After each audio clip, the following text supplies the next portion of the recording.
Dear students, today we are going to start with the exercise 3.6 chapter 3 pair of linear equations and two variables. देखो बच्चों, इस exercise के अंदर हम जितनी भी इक्वेशन सॉल्व करेंगे उनको वो लीनियर इक्वेशंस में पहले उनको रिड्यूस करना पड़ेगा। वो इक्वेशंस होंगी जो किसी भी फॉर्म में हो सकती हैं, लेकिन वो लीनियर इक्वेशन के फॉर्म में रिड्यूस की जा सकती होंगी और फिर हम उनको लीनियर इक्वेशंस बना के और उनके सॉल्यूशंस को फाइंड आउट करेंगे। तो चलिए देखते हैं। क्वेश्चन नंबर फर्स्ट जो है वो कह रहे हैं solve the following pairs of equation by reducing them to a pair of linear equations. तो वही बात आ जाती है यहाँ पे कि हमें पहले लीनियर इक्वेशंस में उन इक्वेशंस को रिड्यूस करना है और उसके बाद उसके सॉल्यूशंस निकालने हैं। तो आपने देखा होगा पिछले इस पूरे चैप्टर के अंदर हमने तीन अलजेब्रिक सॉल्यूशंस के तरीके हमने देखे हैं उनको फाइंड आउट करने के। तो सबसे पहला तरीका हमने देखा था सब्स्टिट्यूशन मेथड, फिर मल्टीप्लिकेशन मेथड और फिर cross multiplication method, elimination method और क्रॉस मल्टीप्लिकेशन मेथड। तो अब हम इन्हीं इक्वेशंस को पहले लीनियर इक्वेशन के फॉर्म में रिड्यूस करेंगे और फिर उसके बाद कोई भी एक मेथड यूज़ करके इनके सॉल्यूशंस निकालेंगे। तो आइए पहला सम देखते हैं। 1/2x + 1/3y = 2। उसके बाद हमारे पास आ जाता है 1/3x + 1/2y = 13/6।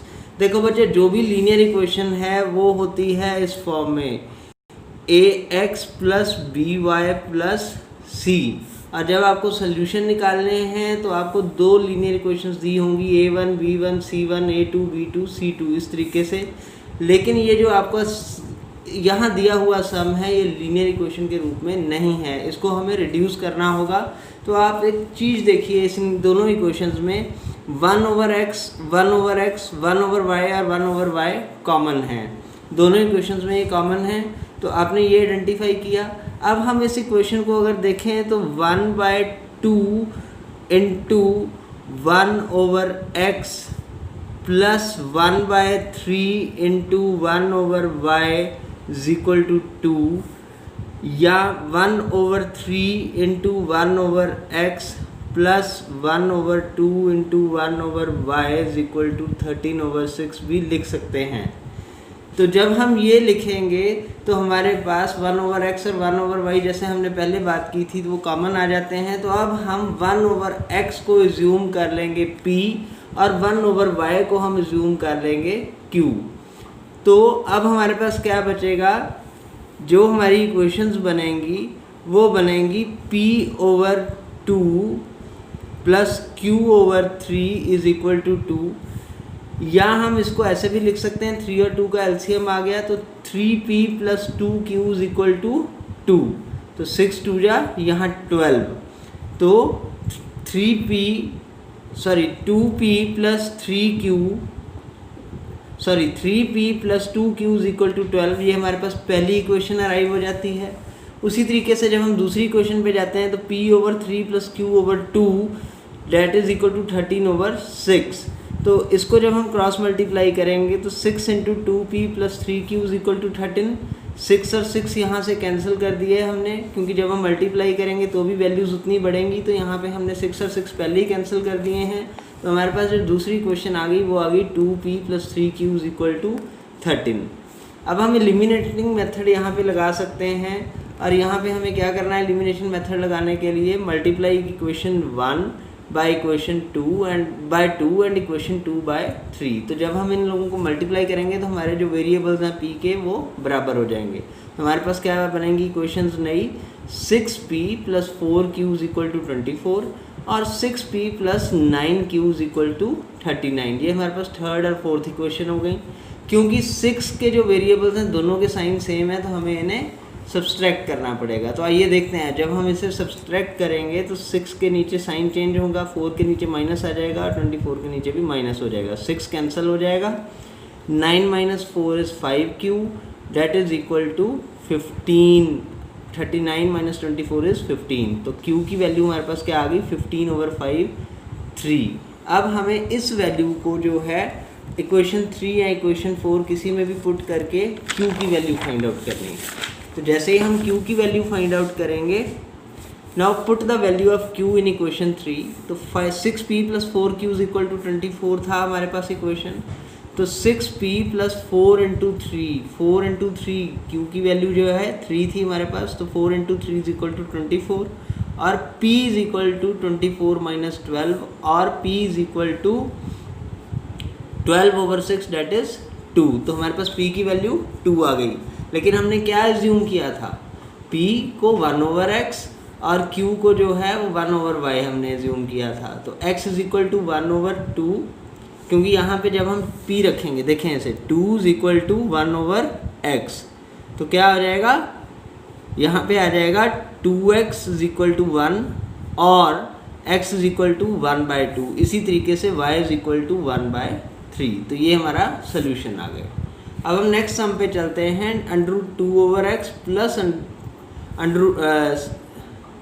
√3/y।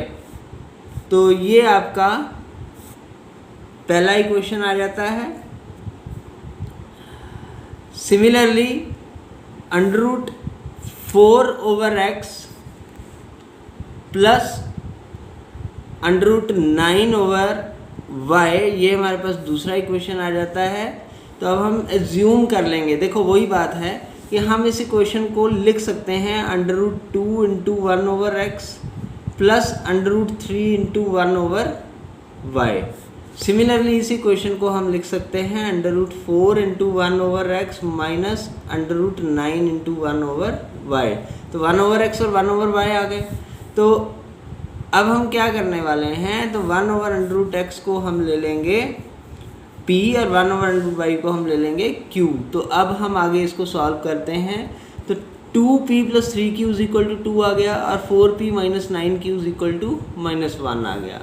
तो इन दोनों इक्वेशंस को वही एलिमिनेटिंग मेथड लगाएंगे। इक्वेशन 3/2, जब हम इक्वेशन 3 को 2 से मल्टीप्लाई करेंगे तो हमारे पास जो हैं p के वेरिएबल्स बराबर हो जाएंगे। तो देखिए यहाँ पे 2 2 जा 4, 2 3 जा 6 एंड 2 2 जा 4। तो इन दोनों इक्वेशंस को अब हम सब्सट्रैक्ट करेंगे क्योंकि साइंस बराबर हैं। तो 4p plus 6q is equal to 4, 4p minus 9q is equal to -1। जब साइन चेंज किए, यहाँ माइनस, यहाँ प्लस, तो ये कट गया यहाँ पे। 6 प्लस 9 इज़ 15 और 4 प्लस 1 इज़ 5। तो q की वैल्यू हमारे पास क्या आ गई, 5/15 डेट इज़ 1/3। अब हम इसको किसी भी इक्वेशन में पुट करके p की वैल्यू फाइंड आउट करेंगे। तो putting the value of q in equation 4, तो 4p minus 9 into 1/3 is equal to -1। तो 4p is equal to -1 plus 3। ये देखो 3 हो गया यहाँ पे कटने से। तो हमारे पास क्या वैल्यू आ गई, 4p इज इक्वल टू 2 और p is equal to 1/2। But p is equal to 1/√x, तो क्या वैल्यू आ जाएगी, 1/2 इज इक्वल टू √x। ठीक है, तो √x इज इक्वल टू 2। तो x का स्क्वायर करेंगे तो x हो जाएगा और 2 का स्क्वायर करेंगे तो 4 हो जाएगा। स्क्वायर कर देंगे दोनों तरफ, तो x की वैल्यू हमारे पास क्या आ जाएगी, 4। उसी तरीके से √1/3 की जो वैल्यू हमने y के लिए निकाली है, तो वही वैल्यू y की 9 आ जाएगी, क्योंकि √y इज इक्वल टू 3 आएगा। तो इनका स्क्वायर जब हम करेंगे तो y इज इक्वल टू 9। तो हमारे पास वैल्यूज x की आ गई 4 और y की 9। अब हम बच्चे क्वेश्चन नंबर 3 पे चलते हैं। क्वेश्चन नंबर 3 में हमें दिया हुआ है 4/x plus 3y is equal to 14, 3/x minus 3y is equal to 23। ये हमारी गिवन इक्वेशंस हैं। इस इक्वेशन में अगर आप देखें तो 4 इंटू 1/x और नीचे वाली इक्वेशन में 3 इंटू 1/x को अगर हम करते हैं तो हमारी ये वैल्यू जो है हम इजीली इसको रिड्यूस कर पाएंगे। तो हम 1/x को p ज़ूम कर लेते हैं। तो 4p plus 3y is equal to 14, ये हमारे पास थर्ड इक्वेशन आ गई। 3p minus 4y is equal to 23, ये हमारे पास कौन सी इक्वेशन आ गई, फोर्थ इक्वेशन आ गई। तो अब हम क्या करेंगे, मल्टीप्लाई इक्वेशन 3/4 एंड इक्वेशन 4/3। तो यहाँ एलिमिनेशन मेथड लगा दिया। तो हमारे पास क्या इक्वेशंस नहीं आई, 16p। अब देखो जब मैं इसको 4 से मल्टीप्लाई कर रहा हूँ तो 16p plus 12y is equal to 56। उसी तरीके से जब मैं इसको 3 से मल्टीप्लाई करता हूँ तो मेरे पास आता है 9p minus 12y is equal to 69। देखो ये प्लस और माइनस के साइन है 12 में, y के वेरिएबल्स में, तो इनको हम ऐड कर सकते हैं। तो एडिंग इक्वेशंस,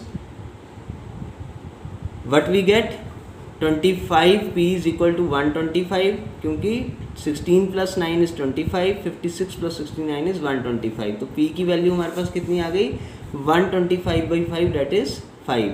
तो putting the value of p in equation 3, ये हमारी इक्वेशन 3 थी, उसमें हमने p की वैल्यू पुट कर दी। तो 4 × 5 + 3y इज इक्वल टू 14 और 3y is equal to 14 - 20 that is equal to -6 और y इज इक्वल टू -2। तो हमारे पास y की वैल्यू जो है वो -2 आ गई। लेकिन हमने p को जो है हमने ज्यूम किया था, 1/x को हमने p ज्यूम किया था। तो हम यहाँ पे देखें इसको, तो p is equal to 1/x था, तो 5 is equal to 1/x, 5x is equal to 1 और x इज इक्वल टू 1/5। तो x की वैल्यू हमारे पास 1/5 आ गई और y की वैल्यू हमारे पास जो है वो 2 आ गई। तो इस तरीके से हमने इनको सॉल्व करना है। तो बड़े सिंपल सम है, बस थोड़ा सा हमें अलर्ट रहना है कि किस तरीके से हमने इनको इक्वेशंस को रिड्यूस करना है। तो ये चीज़ हमने देखनी है। तो अब हम नेक्स्ट क्वेश्चन पे चलते हैं, 4th क्वेश्चन के ऊपर। तो 4th क्वेश्चन में जो बात हो रही है 5/x/-1 plus 1/y-2 is equal to 2, ये हमारा पहला इक्वेशन है। और दूसरा इक्वेशन जो है वो हमें दिया हुआ है 6/x-1 minus 3/y-2 is equal to 1, ये हमारे पास दूसरा इक्वेशन दिया हुआ है। अब आप यहाँ पर देखें, दोनों वेरिएबल्स में x-1 कॉमन है x पहले में और दूसरे इक्वेशन में, दोनों इक्वेशन में y के वेरिएबल्स में y-2 और y-2 है। तो हम अगर एज्यूम कर लें 1/x-1 is equal to u, तो हमारे पास क्या आएगा 5u। और यहाँ पे 1/y-2 को अगर हम v ज्यूम कर लेते हैं तो हमारे पास जो इक्वेशंस बनेंगी वो बनेंगी 5u + v is equal to 2, ये हमारे पास थर्ड इक्वेशन बन जाएगी। 6u - 3v is equal to 1, ये हमारे पास फोर्थ इक्वेशन बन जाएगी।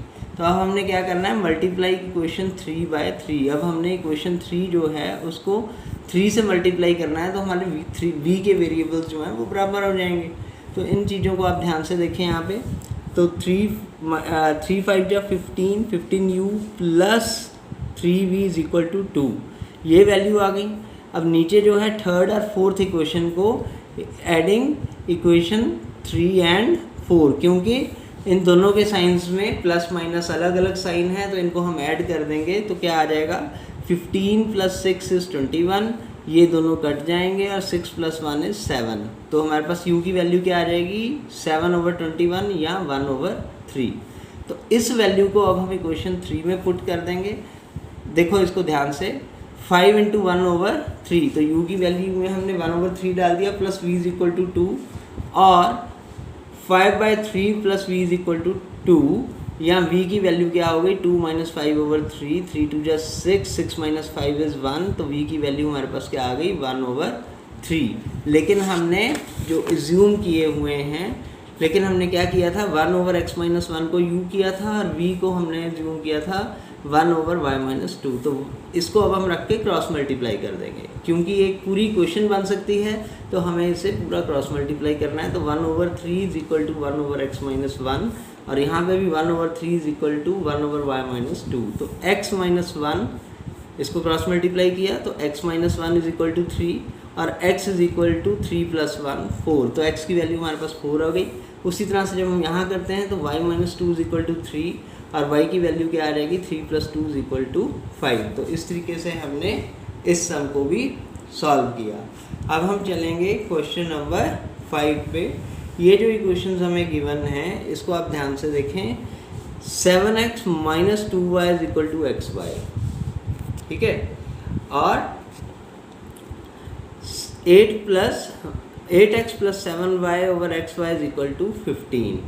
तो बच्चों बड़ा सिंपल है, इसको हमें रिड्यूस करने के लिए पहले x से 5 को मल्टीप्लाई करना पड़ेगा। क्रॉस मल्टीप्लाई अगर हम कर दें, यहाँ पे 1 डाल दें और यहाँ पे 1 डाल दें, तो हमारे पास वैल्यूज़ आ जाएंगी, क्या वैल्यूज़ आ जाएंगी, यहाँ पे भी xy डाल देते हैं हम और यहाँ पे भी हम जो है xy से जब हम डिवाइड करेंगे तो हमारे पास वैल्यूज़ आ जाएंगी 7/y, क्योंकि x से x कट जाएगा और वैसे ही यहाँ पे y से y कट जाएगा, तो 2/x इज इक्वल टू, ये xy से xy कट जाएगा इज इक्वल टू 5। सिमिलरली जब यहाँ पे हम 8x और 7y इन दोनों के आगे x है तो इसको यहाँ पे क्रॉस मल्टीप्लाई कर देंगे यहाँ पे, तो इससे जब हम करेंगे तो हमारी वैल्यू जो आ जाएगी, इसको हम ना भी करें यहाँ पे, इसको ध्यान से देखें, 7x minus 2y is equal to x y is equal to 5/1। तो यहाँ पे 7x को और 2y को हम xy से डिवाइड कर देंगे, तो हमारे पास क्या वैल्यूज़ आ जाएंगी, 7/y minus 2/x is equal to 5। यहाँ पे जब हम इसको डिवाइड करेंगे तो हमारे पास वैल्यू आ जाएगी 8/y plus 7/x is equal to 15। तो ये ईजीएस्ट वे है, अगर हम पूरे को मैथ करते हैं तो वो थोड़ा लंबा चला जाता है। तो 7/y minus 2/x is equal to 5, ये हमारे पास एक इक्वेशन बनती है, और 8/y plus 7/x is equal to 15, ये हमारे पास दूसरी इक्वेशन बनती है। अब हम ज्यूम करेंगे 1/y is equal to u और 1/x is equal to v। तो 7u minus 2v is equal to 5, ये थर्ड इक्वेशन आ गई हमारे पास, और 8u plus 7v is equal to 15, ये हमारे पास दूसरी इक्वेशन आ गई। तो ये फोर्थ इक्वेशन हमने इसको लिख दिया है। तो अब हम आगे चलते हैं, जब हम इसको आगे लेके जाएंगे तो मल्टीप्लाई इक्वेशन 3/7 एंड इक्वेशन 4/2। तो हम क्या करेंगे, इक्वेशन 3 को 7 से मल्टीप्लाई करेंगे और इक्वेशन 4 को 2 से मल्टीप्लाई करेंगे। तो ये इक्वेशंस आ जाएंगी 49। जब हम थर्ड इक्वेशन को करेंगे 7 से, तो 7 7 जा 49, 7 2 जा 14 और 7 5 जा 35। और जब हम इक्वेशन 4 को 2 से मल्टीप्लाई करेंगे तो 8 2 जा 16, 7 2 जा 14 और 2 15 जा 30। तो हमारे पास क्या वैल्यूज़ आ जाएंगी, 14 14 कट जाएंगे क्योंकि दोनों में साइन जो हैं वो डिफरेंट हैं, तो ये 14 से 14 हमारा कट जाएगा, और यहाँ पे 65 u इज इक्वल टू 65 ये आ जाएगा। ठीक है, तो जब हमारे पास ये वैल्यू आ जाएगी तो u इज इक्वल टू 1 आ जाएगा। अब हम इस u की वैल्यू को इक्वेशन 3 में पुट कर देते हैं, तो 7 1 to 1 minus u is equal to 5, तो minus 2v is equal to 5 minus 7 is equal to v is equal to 2/2 that is 1। तो हमारे पास v की वैल्यू आ गई 1। तो u हमने माना था 1/x, तो 1 इज इक्वल टू 1/x, और v माना था 1/y, तो 1 इज इक्वल टू 1/y। तो हमारे पास x की वैल्यू क्या आ गई 1, और y की वैल्यू भी हमारे पास 1 आ गई। अब हम चलेंगे क्वेश्चन नंबर 6 पे। तो क्वेश्चन नंबर 6 पे जब हम जाते हैं तो हमारा जो इक्वेशन हमें गिवन है वो दी हुई है 6x plus 3y is equal to 6xy, 2x plus 4y is equal to 5xy। तो इन इक्वेशंस को अब हमें क्या करना है, पहले एक्स वाई को ख़त्म करना है हमें ये। तो इसके लिए हमें dividing the equations by x y, इस पूरी इक्वेशन को एक्स वाई से हमें मल्टीप्लाई करना पड़ेगा। तो हम क्या कर सकते हैं, 6x over x y plus 3y over x y is equal to 6x over x y, 6xy over x y. तो इस पूरी इक्वेशन को हमने बोथ साइड्स को एक्स वाई से डिवाइड कर देना है। दूसरी इक्वेशन को भी इसी तरह से करेंगे। तो हमारे पास जब हम इसको डिवाइड करते हैं तो 6 over y plus 3 over x is equal to 6 आ जाता है।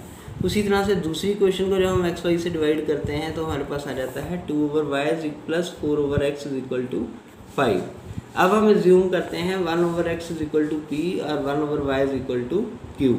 तो अब हमारे पास वैल्यू क्या आती है, 6q plus 3p is equal to 6, क्योंकि हमने एज्यूम कर लिया 1 ओवर एक्स को p और 1 ओवर वाई को q। तो 2q plus 4y is equal to 5, ये हमारे पास थर्ड और फोर्थ इक्वेशन आ गई। तो अब हम क्या करेंगे, मल्टीप्लाई इक्वेशन 4/3। तो उससे हमारे पास क्या आ जाएगा, q के वेरिएबल्स जो हैं वो बराबर आ जाएंगे। तो 6q प्लस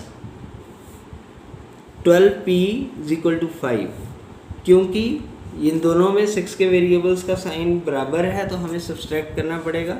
तो 6q minus 6q is equal to 12 minus 3 is 9 और 15 माइनस 6 इज 9। तो p की वैल्यू हमारे पास क्या आ गई, 9 ओवर 9 डेट इज़ 1। अब इस वैल्यू को हम इक्वेशन 3 में पुट कर देंगे। तो 6q plus 3 into 1 is 3 is equal to 6। तो 6q is equal to 6 minus 3 is 3। तो q की वैल्यू क्या आ गई, 3 ओवर 6 डेट इज़ 1 ओवर 2। लेकिन जो p था वो 1 ओवर x था और q जो था वो 1 ओवर y था। तो 1 is equal to 1 over x and 1/2 is equal to y। तो x की वैल्यू 1 आ गई और y की वैल्यू क्या आ गई, 2 आ गई। बड़ा सिंपल क्वेश्चन है, इसको बड़े सिंपल तरीके से अगर हम सॉल्व करें तो बड़े आसान तरीके से हम इसको सही सॉल्व कर सकते हैं। बच्चों आपको वेरिफिकेशन करना भी मैंने सिखाया है, तो आप वेरीफाई भी कर सकते हो इन इक्वेशंस को, इनके सॉल्यूशंस को उनमें पुट करके। पर हमें जब तक दिया ना हो तो बुक के रूप से हमें इसको कुछ भी नहीं करना है। 7th क्वेश्चन पे चलते हैं। 10/x + y + 2/x - y = 4 और 15/x + y - 5/x - y = -2। ये दो इक्वेशंस गिवन हैं। अब इनमें आपने हमेशा से एज यूजुअल यही चेक करना है कि हमारे पास वेरिएबल्स क्या हैं। तो वेरिएबल्स हमारे पास क्या आ रहे हैं, x + y, x + y, x - y, x - y, ये दोनों कॉमन है। तो 1/x + y को हमने p ज़ूम कर लिया और 1/x - y को हमने q ज़ूम कर लिया। तो हमारे पास तीसरी और चौथी इक्वेशन क्या बनी, 10p + 2q = 4, 15p - 5q = -2। अब सब्सटीट्यूशन मेथड से यहाँ पे मैं सॉल्व करके आपको दिखाता हूँ मेरी इक्वेशन को। तो 2q = 4 - 10p आ गया है ना। ये पहली इक्वेशन 3 को अगर हम पुट कर लें तो 2q = 4 - 10p आ गया और q की वैल्यू क्या आ गई, 2 - 5p है ना। तो 2 - 5p जो हमारी 5th इक्वेशन बन जाएगी। अब हम इस इक्वेशन को, इस वैल्यू को 4th इक्वेशन में पुट कर लेते हैं। तो हमारे पास आ जाता है 15p - 5 × 2 - 5p = -2, यानी कि 15p - 10 + 25p = -2। तो 40p हो गया, 25 और 15 प्लस हो गए, 40p = -2 + 10। जब 10 की साइड चेंज की तो प्लस में आ गया वो। तो हमारे पास क्या वैल्यूज़ बची, 40p/8, तो 8/40 जो बना 1/5। अब हम क्या करेंगे, now put the value of equation p in equation 5। तो 2 - 5 × 1/5 = 2। तो यहाँ पे क्या हो जाएगा, ये कट जाएगा, 2 - 1 = 1। तो q की वैल्यू हमारे पास क्या आ जाएगी, ये देखो ये कट गया यहाँ से, तो 2 - 1 = 1, तो q की वैल्यू हमारे पास 1 आ गई। लेकिन 1/x + y p था और 1/x - y q था। तो अब इन दोनों इक्वेशंस को सामने रख के कंपेयर कर देंगे। तो 1/x + y = 1/5 and 1/x - y = 1। तो x + y = 5 और x - y = 1, ये दो इक्वेशंस आ गई। अब इन दोनों में y सेम है तो इसको हम ऐड कर सकते हैं। तो यहाँ पे हमारे पास आ जाएंगी 2x = 6। तो x की वैल्यू हमारे पास क्या आ गई, 6/2 3। अब 3 की वैल्यू को हम इक्वेशन 6 में डाल देते हैं। 3 + y = 5 और y = 5 - 3 2। तो हमारे पास क्या आ गई इक्वेशंस, x = 3 और y = 2। तो ये थोड़ा इस तरीके से हमें x की वैल्यू और y की वैल्यू फाइंड आउट करनी पड़ी। तो अब क्वेश्चन 8 पे चलते हैं, जो क्वेश्चन नंबर 1 का लास्ट क्वेश्चन है। तो यहाँ पे ये बात हो रही है 1/3x + y + 1/3x - y = 3/4। इसको हम साथ में यहाँ पे 1/2 × 3x + y - 1/2 × 3x - y = -1/8। अब यहाँ पर देखो इन्होंने टोटल यहीं पे सिंपल करके दे दिया है क्वेश्चन हमें। हमने सीधा ज्यूम करना है 1/3x + y = p and 1/3x - y = q। तो जब हम इसको करेंगे तो यहाँ पे हमारे पास वैल्यू आ जाएगी p + q = 3/4 या 4p + 4q = 3, क्योंकि ये क्रॉस मल्टीप्लाई हो जाएंगे। और दूसरी जो हमारे पास वैल्यू बचेगी वो बचेगी p/2 - pq/2 = -1/8। तो इसको भी अब हम क्रॉस मल्टीप्लाई करेंगे। आइए देखते हैं क्या आता है।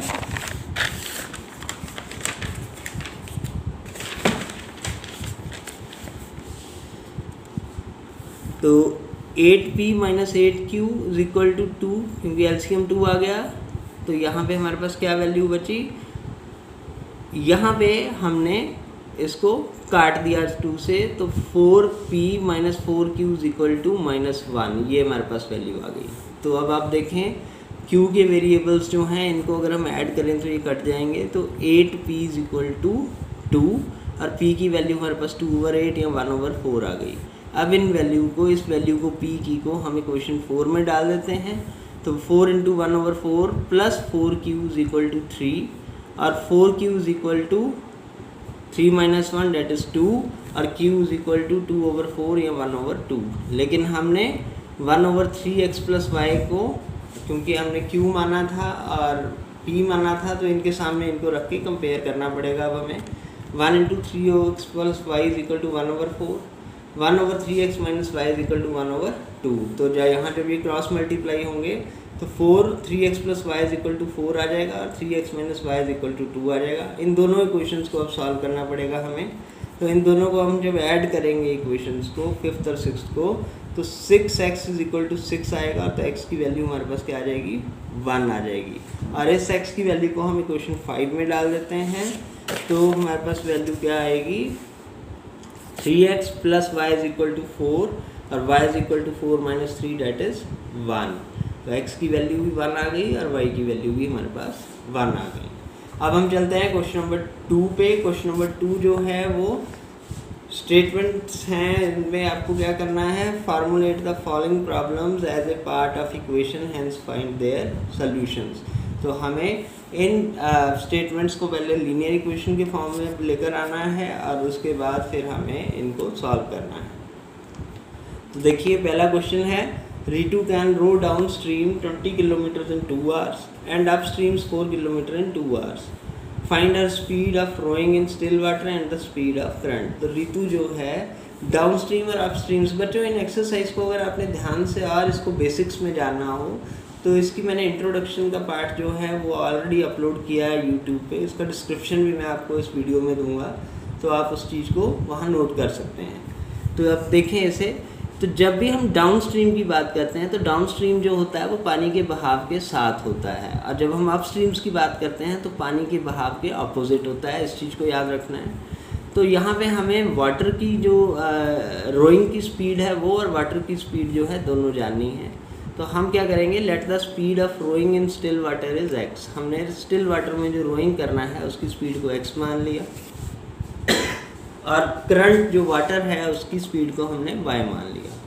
तो अब क्या होगा, according to the given statements 20, अब देखो यहाँ पे डिस्टेंस और टाइम का एक फार्मूला लगेगा।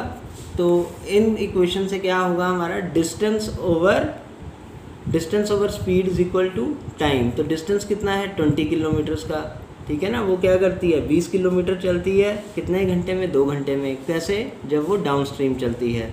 तो डिस्टेंस 20 हो गया, downstream is x plus y, और डिस्टेंस कितना है 2। तो इस इक्वेशन को अगर हम देखें तो ये बन जाती है आपकी 2x plus 2y is equal to 20।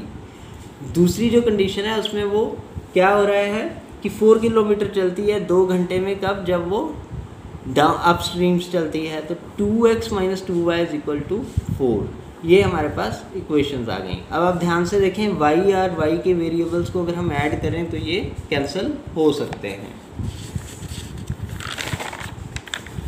तो इनको हम ऐड कर देंगे।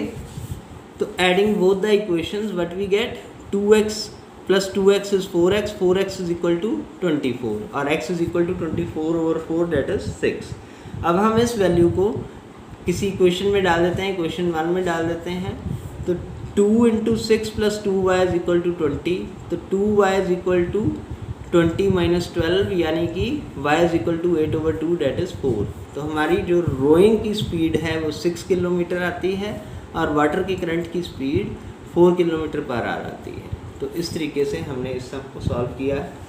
अगला सम जो है उन्होंने वो दिया है, 2 women and 5 men can together finish the embroidery work in 4 days। 2 औरतें और 5 आदमी मिलकर एक एम्ब्रॉयडरी का जो धागा बनाने का काम है उसको, जो कढ़ाई का काम है उसको 4 दिन में पूरा करते हैं। while 3 women and 6 men, 3 औरतें और 6 आदमी इसी काम को 3 दिन में ख़त्म कर देते हैं। find the time taken by one woman alone to finish the work and also that one man। तो हमें एक औरत और एक आदमी को इस काम को करने में कितना समय लगेगा ये पता करना है। तो देखो बच्चे, सबसे पहले हमें एज्यूम करना है, let the time taken by one women to finish the work is x and let the time taken by one man to finish the work is y। इनको हमने एज्यूम कर लिया, वूमेन और मैन के work को x और y। अब हम क्या करेंगे, एक एक दिन का काम निकालेंगे। तो एक वूमेन का एक दिन का काम कितना हो जाएगा, 1/x, क्योंकि यही आएगा। उसी तरीके से एक आदमी का एक दिन का काम कितना हो जाएगा, 1/y। तो 2 औरतों का एक दिन का काम क्या हो जाएगा, 2/x, और 5 आदमियों का काम कितना हो जाएगा एक दिन का, 5/y। तो 2 men and 5 men completes their work in, कितना हो जाएगा एक दिन में इनका काम कितना हो जाएगा 2/x + 5/y = 1/4, क्योंकि ये 4 दिन में एक काम को कंप्लीट करते हैं तो एक दिन में कितना करेंगे 1/4, ठीक है ना। तो सिमिलरली जो दूसरी कंडीशन दी हुई है कि 3 women and 6 men can complete their work in 3 days, तो एक दिन का इनका काम क्या हो जाएगा 3/x + 6/y = 1/3। तो हमारे पास ये दो जो हैं इक्वेशंस बन गई। अब हम 1/x को u ज़ूम कर लेते हैं और 1/y को v ज़ूम कर लेते हैं। हमारे पास इक्वेशंस जो नई बनती हैं वो आती हैं 2u + 5v = 1/4 और 3u + 6v = 1/3। तो अब हम क्या करेंगे, इनको क्रॉस मल्टीप्लाई कर लेते हैं। तो 8u 4 2 जा 8 4 5 जा 20, तो 8u + 20v = 1 और 9u + 18v = 1। तो हम क्रॉस मल्टीप्लाई करेंगे इन इक्वेशंस को 9 और 8 से, ताकि हम इन इक्वेशंस को सॉल्व कर सकें। तो 72u 9 8 जा 72 + 9 20 जा 180 + 9। सिमिलरली 8 से जब हम मल्टीप्लाई करेंगे तो 8 9 जा 72, 18 9 जा 144 = 8। जब हम इन दोनों को माइनस करेंगे क्योंकि सेम साइन है तो 72 कट जाएगा, 180 - 44 = 36 एंड 9 - 8 = 1। तो v की वैल्यू हमारे पास क्या हो गई 1/36। अब इस वैल्यू को हम इक्वेशन में पुट करेंगे दूसरी, तो हमारे पास क्या सोल्यूशन आता है, इसको समझें ध्यान से। Putting the value of u in equation 6, तो 9u + 18v = 1, तो 9u = 18/1/36, दैट इज 9u + 1 - 1/2। तो हमारे पास 9u क्या आ गई 1/2 और u की वैल्यू क्या आ जाएगी 1/2 × 1/9, दैट इज 1/18। लेकिन 1/x u था और 1/y v था, तो 1/x क्या हो जाएगा 1/18। तो x की वैल्यू हमारे पास 18 आ गई और y की वैल्यू 36। तो 1 woman can complete the work in 18 days and 1 man can complete the work in 36 days। अब हम इस एक्सरसाइज के लास्ट क्वेश्चन पे चलते हैं। Ruhi travels 300 kilometers to her home partly by train and partly by bus. She takes 4 hours if she travels 60 kilometers by train and remaining by bus. If she travels 100 kilometers by train and remaining by bus, she takes 10 minutes longer. Find the speed of bus and train separately. अब इसको ध्यान से समझें। रूही जो है 300 kilometre का total distance travel करती है, पार्टली बाई ट्रेन, कुछ डिस्टेंस वो ट्रेन से ट्रेवल करती है और कुछ वो बस से। अगर वो 4 घंटे में घर पहुंचती है तो उसको कैसे ट्रेवल किया है उसने 60 किलोमीटर ट्रेन से और बाकी जो रह गया 300 - 60 = 240, तो 240 किलोमीटर उसने बस से ट्रैवल किया। अगर वो 100 किलोमीटर ट्रेन से ट्रैवल करती है और जो 200 किलोमीटर है बस से ट्रैवल करती है तो 10 मिनट एक्स्ट्रा लेती है, यानी 4 घंटे से 10 मिनट एक्स्ट्रा ले रही है। तो हमें ट्रेन और बस की स्पीड जो है वो फाइंड आउट करनी है। बड़ा आसान सा है। देखो टोटल डिस्टेंस कवर्ड जो है वो 300 है, तो स्पीड हमने ट्रेन की x मान ली और बस की y मान ली। तो इन कंडीशंस के हिसाब से क्या बनता है 60/x जो ट्रेन से सफ़र किया, ऐसे ही डिस्टेंस और टाइम का फार्मूला निकालेंगे ना, 60/x + 240/y = 4 आवर्स में कंप्लीट हो रहा है। यहाँ पे क्या हो रहा है 100/x + 200/y = 4 + 10/60। 10/60 क्योंकि 10 मिनट फालतू लगे थे, तो इस तरीके से इसको कर लिया आपने। तो अब हमारे पास इक्वेशंस क्या आ गई 1/x को हमने p मान लिया और 1/y को हमने q मान लिया। तो ये जो पहली इक्वेशन आपके पास आई वो आई 60p + 240q = 4। और दूसरी इक्वेशन आपके पास बनेगी 100p + 200q = 250/6 या 25/6, क्योंकि 250/60 आ जाएगा तो 25 0 0 कैंसिल हो जाएंगे, 25/6। ठीक है, तो इसको हम 6 को यहाँ पे क्रॉस मल्टीप्लाई करके 600p + 1200q = 25 कर लेंगे ताकि कैलकुलेशन इजी हो जाए। तो अब हम क्या करेंगे, क्योंकि p के हमारे पास ऑलरेडी जो है बराबर करने के लिए हमें 10 से मल्टीप्लाई करना पड़ेगा, तो 600 मल्टीप्लाई इक्वेशन 1/10, तो 600p plus 2400q is equal to 40, ये हमारे पास एक इक्वेशन आ जाएगी। और एक इक्वेशन हमारे पास आ जाएगी 600p plus 1200 is equal to 25। तो इन दोनों को हम माइनस करेंगे सब्सट्रैक्टिंग दीज इक्वेशंस। तो यहाँ पे हम सब्सट्रैक्ट करेंगे इन इक्वेशंस को, तो हमारे पास क्या वैल्यू आ जाएगी 1200 q इज इक्वल टू 15 और q इज इक्वल टू 15/1200। और इसी वैल्यू को हम इक्वेशन 2 में पुट कर देंगे, तो क्या आएगा हमारे पास 600p प्लस 1200 इंटू 15/1200। तो ये दोनों कट जाएंगे यहाँ पे, इज इक्वल टू 25। तो 600p is equal to 25 minus 15 is 10। तो p की वैल्यू हमारे पास कितनी आ गई 10/600 या 1/60। अब हम इनको जो 1/x और 1/y में जूम कर देंगे। तो यहाँ पे देखें इसको, but p is equal to 1/x and q is equal to 1/y। तो 1/60 इज इक्वल टू 1/x, तो x की वैल्यू 60 आ गई, यानी ट्रेन की स्पीड कितनी आ गई 60 km/h। यहाँ 15/1200 इज इक्वल टू 1/y, तो 15y इज इक्वल टू 1200 और y इज इक्वल टू 1200/15। तो जब हम इसको डिवाइड करेंगे 240/3 यानी कि 80, तो y की स्पीड यानी बस की स्पीड आ गई हमारी 80 km/h। तो इस तरीके से हमने इस एक्सरसाइज को सॉल्व किया। मुझे उम्मीद है कि ये सम आपको समझ आए होंगे। और कहीं पे भी कहीं कोई दिक्कत आपको आती है तो आप कमेंट बॉक्स में कमेंट करें। कोई भी ऐसा सम जो इस एक्सरसाइज से रिलेटेड हो और NCERT या उससे अलग हो और आपको दिक्कत आ रही हो तो कमेंट बॉक्स में लिखें, मैं उसको सॉल्व करके आप तक पहुंचाऊंगा। Thank you for watching this video.